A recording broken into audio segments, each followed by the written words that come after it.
everybody, and welcome back to All Rev'd Up with Father Anthony Denoto. Father Denoto, how are you today? Good, Ben. Good to see you. Good to see you as well. And today, your guest is the esteemed Reverend Dr.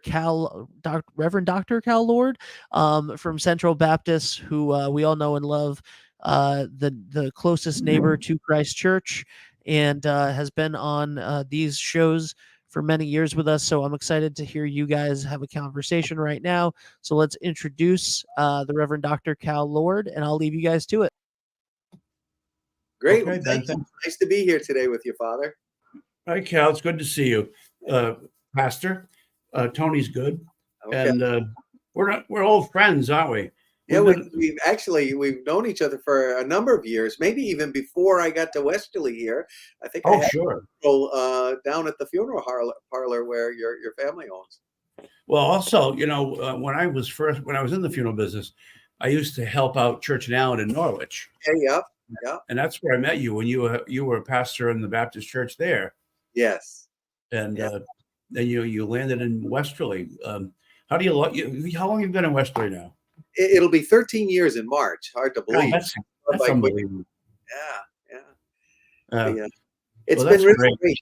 It's interesting because I was up in Norwich for 26 years and loved it at the First Baptist Church up there. Really got Yeah. involved in the community, and there was a part of me that never thought I'd leave. And then when the call came to come down and visit these folks down here, I fell in love with the people and the community as well. Yeah. 26 years is a long time to be anywhere. Yeah, people thought when I left there that I was retiring because they thought I'd been like, one of the stone walls in New England that just hangs on. I can't believe you've been here 13 years. That's incredible. Oh, It's interesting to see how different denominations, the length of tenure always varies. They say in the Episcopal Church now they average tenure is about 8 years. And the history here at Christ Church is that was with Sunil, who just left last July. He was here about 8 or 9 years, and he was here from the 2014 and 2023. And I was at St. John's in Niantic from 2014 to 2023. Wow. And the fact that he took a position in Michigan at almost exactly the same time I retired from St. John's was pretty incredible. Yeah. The what strikes me is this past year I turned 65, and for some reason that number is really kind of bouncing around in my head, and all of a sudden for the first time I really started thinking about down the road retirement. And one of the things that struck me was I figure I got 5 to 7 years to go, and I mentioned that to someone, and they said, "Well, that's the average length of a pastorate. So don't stop now; just keep going until you run out of gas." So I thought that's pretty cool. Yeah, because I think in the American Baptist is probably about that same 7 years, 6, 7, 8 years. Yeah. Well, in the Episcopal Church, canon law requires clergy, bishops, and priests to retire at age 72. Oh, wow. We don't have a choice. Yeah. So I reached the mandatory age of retirement almost a year and a half ago. And when I was at St. John's, after I had to retire in June 22, the bishop appointed me to stay there as in charge for a year, which is pretty unusual. But they wanted me to stay another year, and I said, no, I'm going to retire. And then here I am.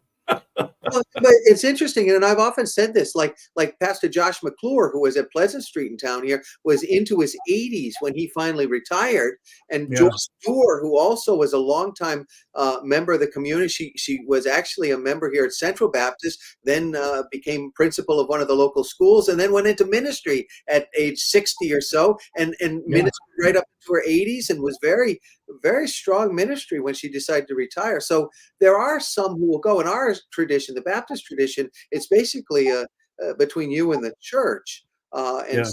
if the church decided to kick me out at 65, that's one thing. But I could go as long as I want, and they feel that we're having a successful ministry. But again, I'd rather go a little early than a little late. So, Well, I think it really doesn't. It really depend on the situation. I mean, Bob Anthony was here for like 19 years. yeah. And I know that some clergy that I know, um, it might be said about them that they actually overstayed their welcome. Mhm. That not to say that was Bob Anthony, but No. it really does depend. But in the Episcopal Church, of course, I was ordained when I was 49, so it's not like I've had the 100 years in ministry.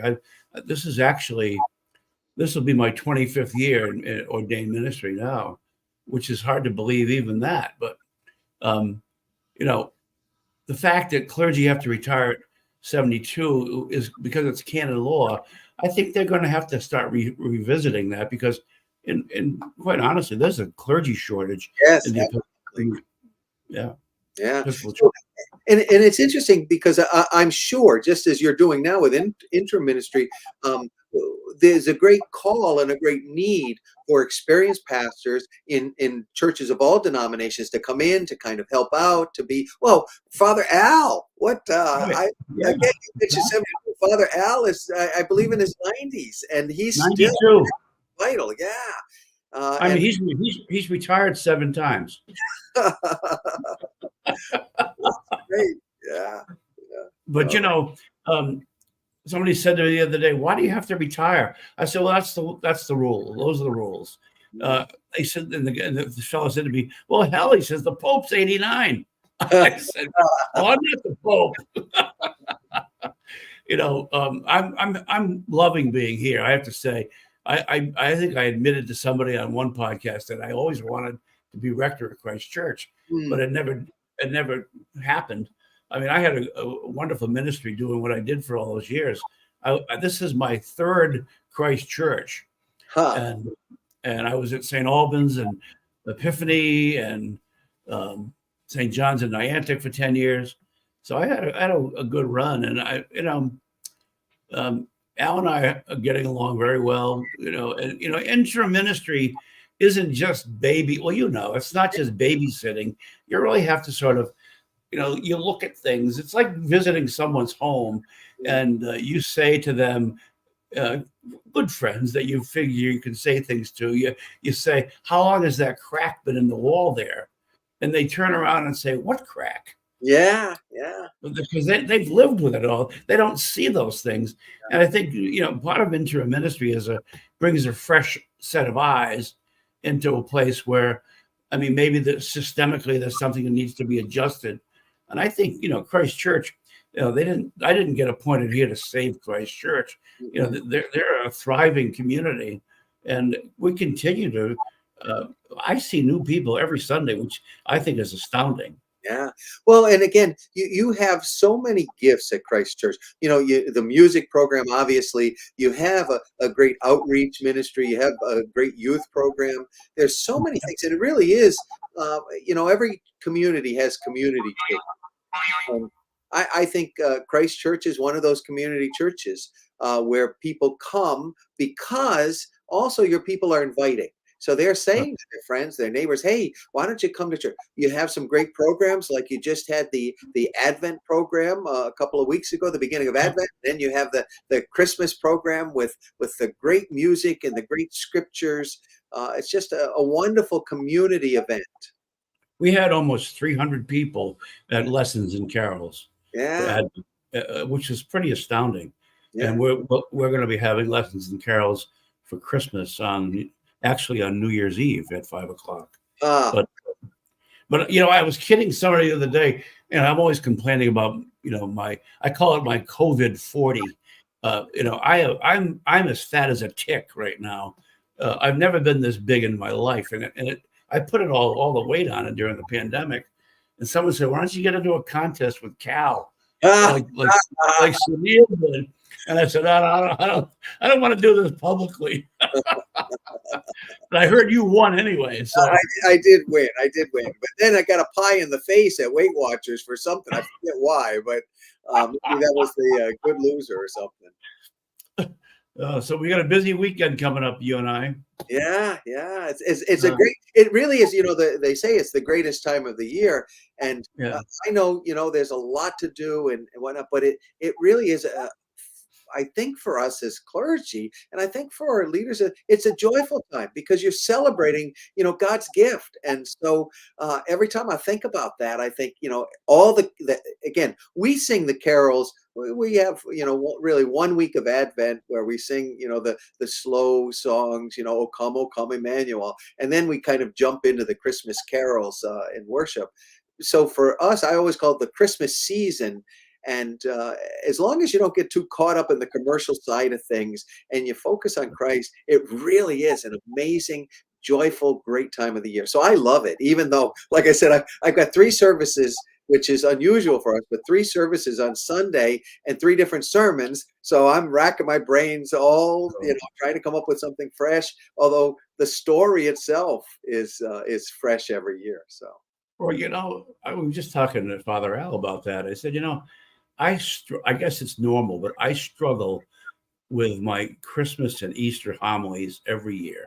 And Mm. I think I worry often that because of the holiness and the beautiful atmosphere of the both great feasts, I almost sometimes worry that my homily gets in the way. You know, Yeah. I mean, the holy day itself almost speaks for itself. Yeah.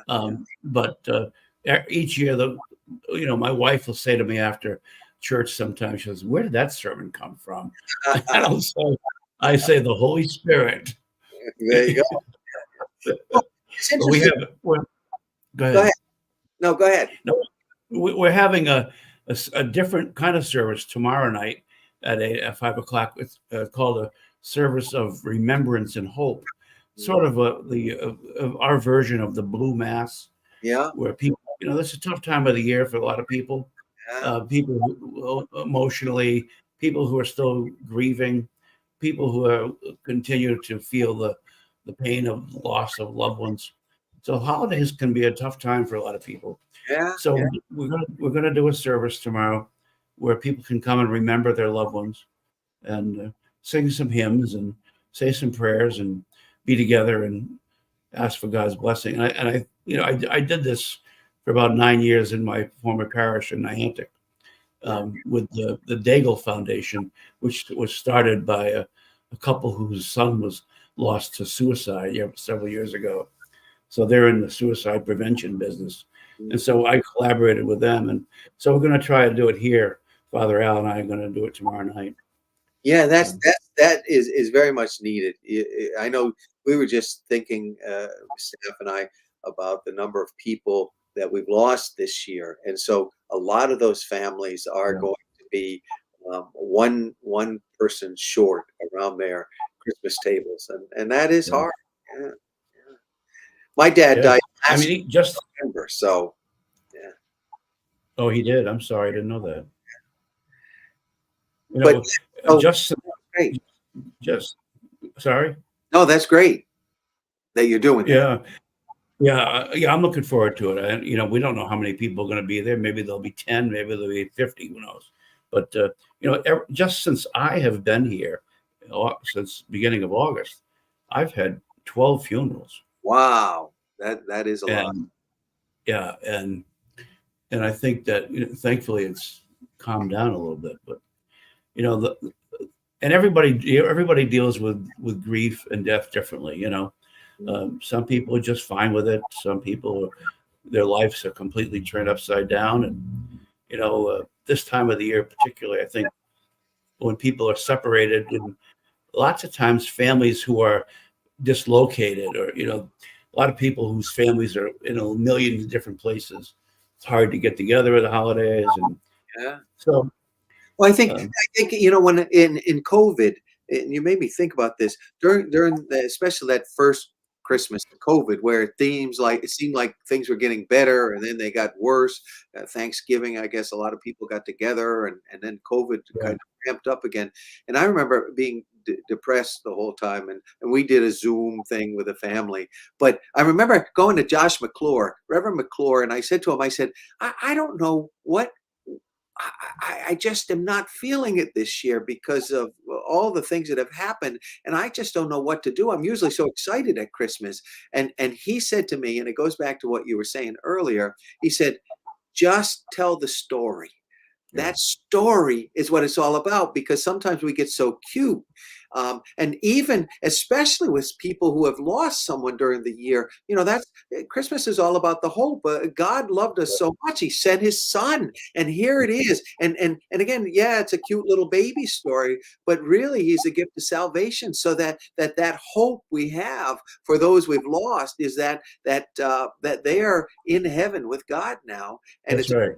that, and so maybe that's part of the message too that you share with folks who are hurting. Yeah, I think that's so true. We focus on the manger around this time of the year, but I often tell people in my homilies, you know, uh, find me a church that has a manger on top of the steeple.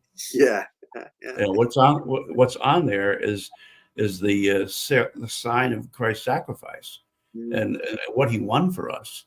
And yeah, and I think that um, the baby grows up pretty quickly, yeah, and I think our culture has sort of sentimentalized the whole Christmas story. Hopefully, I hope not too beyond its true meaning, but um, it's hard to resist that. The baby Jesus. The baby Jesus. Um, it's a wonderful story. I try to focus on the idea of not the birth of Jesus, which it is, but I try to refer to the word incarnation. You mm, know, I really think, and I kind of believe that if I try to focus on the fact that what happened here, at least in my mind, is that our lives, our humanity, became a sacrament when Christ was born. mm, He took on our flesh and blood and yeah, took up our humanity, yeah, and that's a pretty amazing gift. yeah. I love that. Um, That. Yeah, and yeah, again, and sometimes we don't really fully understand. When I remember we were in a Bible study and we talked about Jesus being fully God and fully human, and what does that mean? How can he be both at the same time? And that's the mystery that we see, that God was born in the flesh in Bethlehem so that he could experience the things that we experience, and as you say, in my words, would be, he validates the human life, the human experience. Whereas life is precious, life is important, and God gave it to us, even though it's only for a time. So yeah, cool. well, yeah, and what did you think of the? Not to change the subject, but I'm still shaking my head over the Bishop of Rome and his announcement about blessing same-sex unions. It's Um, very interesting, because again, the Catholic Church has been very conservative in issues of sexuality, more so than every other oh Protestant yeah, denomination. And again, I think it's one of those issues that's been so politicized, and I think the Pope, and again, I don't know him, so I don't know his yeah, thinking from the things I've read. What he's trying to say again is that all human life is precious, and we're all sinners. That's what the gospel says. We all have sinned, and and so he's saying we can't throw people out because they're doing things that are maybe against the canon, against the law.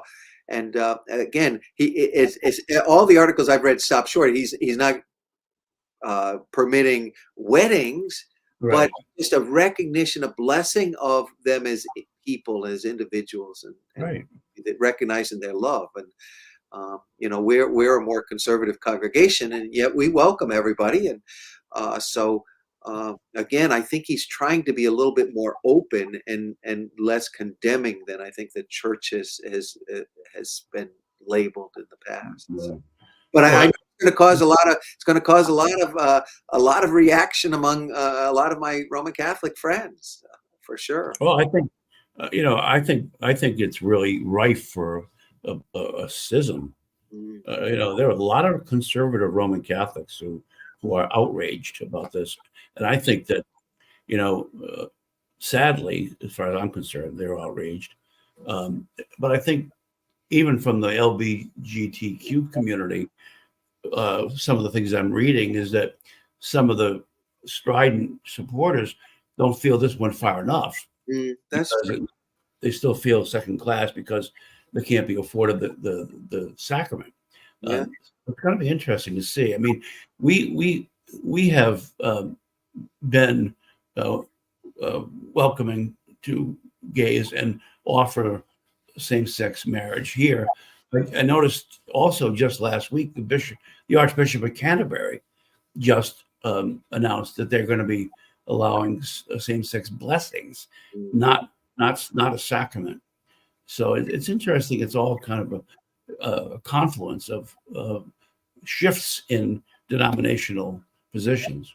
Yeah, within the American Baptist family, we are one of the most diverse denominations, culturally, politically, theologically, and so there Yeah, are some churches which would be very open to gay marriage, and in our congregation, we're not there.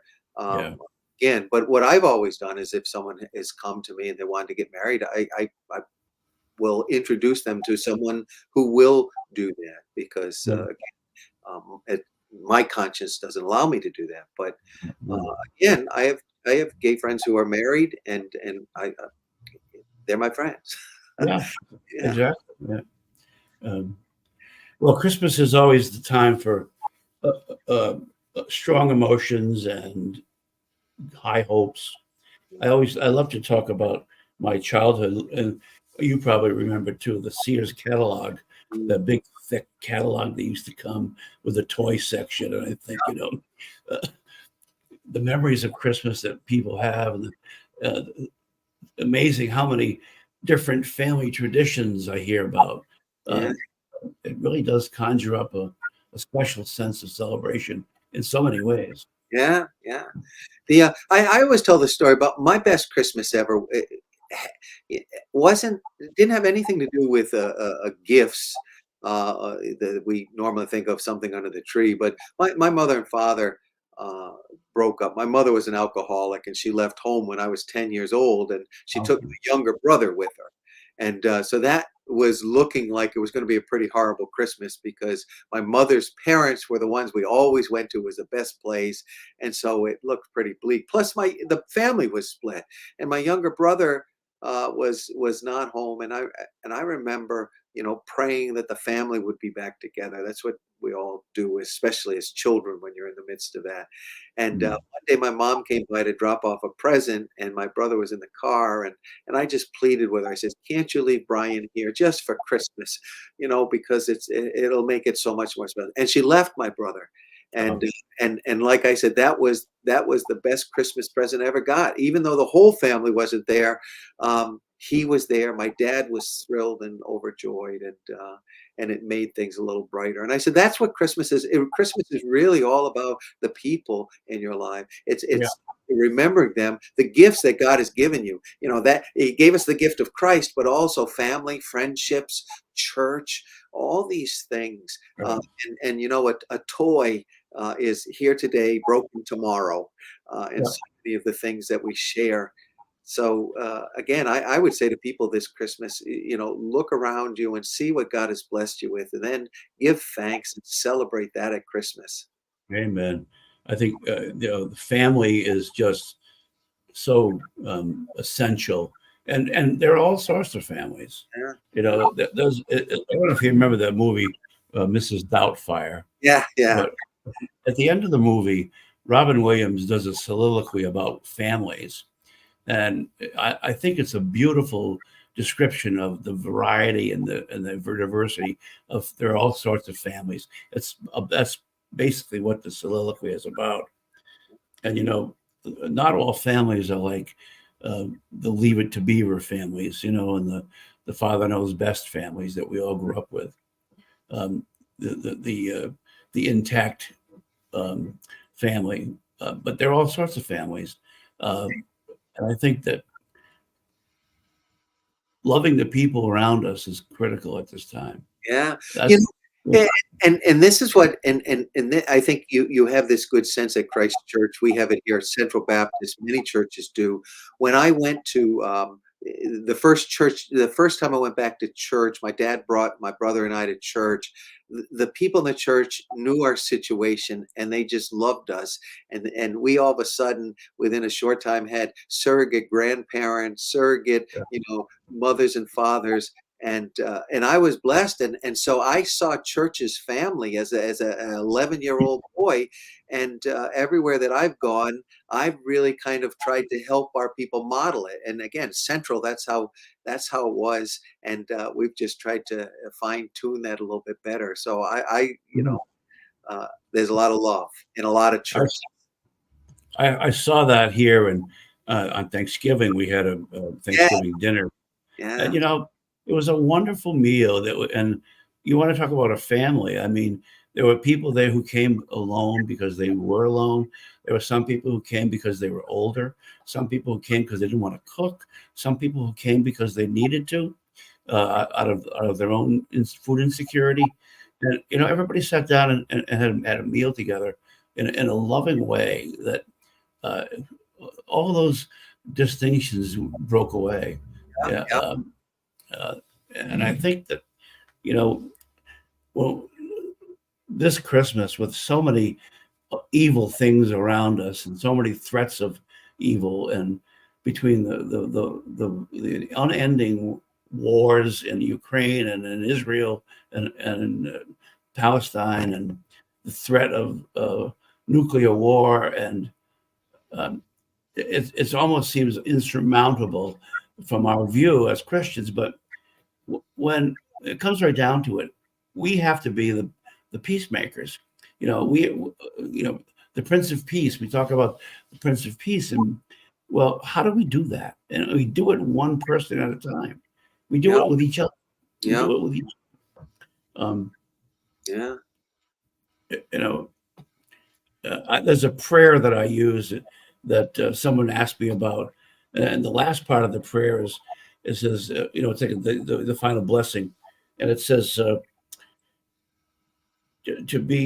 have just enough foolishness to believe that you can do the things that other people say can't be done, and I think that's what God's grace gives us the opportunity to do. Yeah, Um, and we all have those gifts. We don't need anything more than what we've been given, and yeah, those gifts are not under the tree. yeah. They're in our hearts. So, No, that's great. And that's what on Christmas Eve we have a candlelight service. We send everybody out and say, he who was the light of the world now sends you out with his light. Go out and shine in the darkness. And I think yeah, that's what the Christian church is called to do. And sometimes we get sidetracked. But this time of the year is a great reminder of who we are in Christ and what we are called to right, be. right. Well, we have a busy weekend coming up. Father Al and we have the vigil mass for the fourth Sunday. Every 7 years, the fourth Sunday of Advent is also Christmas Eve. Mm, And so in our tradition, of course, we celebrate the fourth Sunday of Advent with the vigil mass on Saturday, the 23rd. And then we have fourth Sunday of Advent usually at 9, at 8 and 10. This year it's just going to be at 10. And then at 5 o'clock, we have Christmas with yeah. the Passion, and then 10 o'clock again. And then next day on Christmas Day, we have another 10. So we listed all the services. And I said that after the last service, make sure the ambulance is parked out front. It's like at a sporting event. Yeah, yeah, for the priest. They take the clergy to the hospital. My tradition. So this year again, we have the 10:30 a.m. service. That's our Christmas Sunday service, Yeah, and then we have 7 o'clock, which we call our family candlelight, and then 11:30. That's my service. I love since traditionally we don't have a service on Christmas Day. We go at 11:30, and it's about a 45-minute service where we end church. We come out on Christmas morning.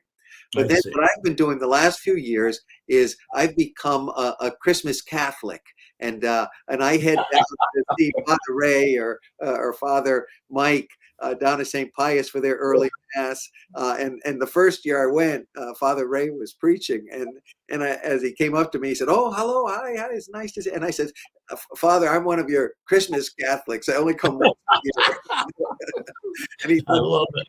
so, Well, you know, you're about as close to having the midnight mass as anybody I've heard. You know, I don't ever remember a midnight mass ever being at midnight. yeah.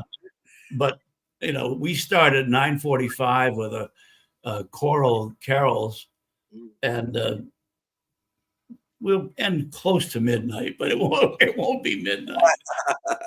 Well, I went to a midnight service once at 11 o'clock. It got out at 11:45, and I thought, what's the point? sorry, but Well, Cal, I wish you a very Merry Christmas. yes. Thank you very much. Well, And Merry Christmas to you and to your parish as well. I know it's going to be a great day. well, let's plan on getting together after the new year. It's been way too long. Great. God bless to you and all your parishioners. Have a wonderful Christmas day. There we go. Merry Christmas. Okay, Merry Christmas to you too.